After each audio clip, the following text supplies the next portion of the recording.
Grande journée de mobilisation dans les hôpitaux, moins de 2 semaines après la mission flash lancée par Emmanuel Macron pour cerner les manquements dans les urgences. Les soignants vont défiler partout en France à l'appel de 9 syndicats et organisations. Beaucoup de services d'urgence sont contraints ces derniers mois de tourner au ralenti et de filtrer les entrées. Reportage pour RMC d'Estelle Henry à Arles où des dizaines de lits ont été fermés ces 6 derniers mois.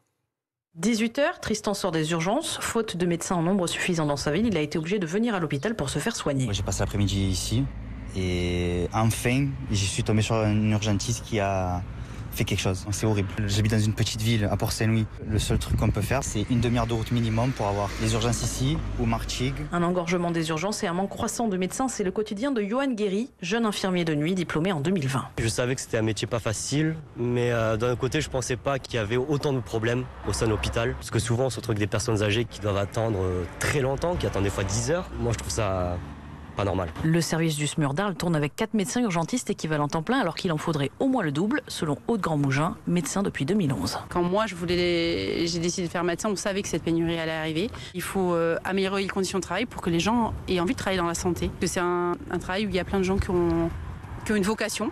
Mais bon, la vocation, c'est pas à tout prix. Aude sera sur le pont pour assurer sa garde ce mardi soir, mais elle sera aussi symboliquement en grève, comme de très nombreux soignants en France.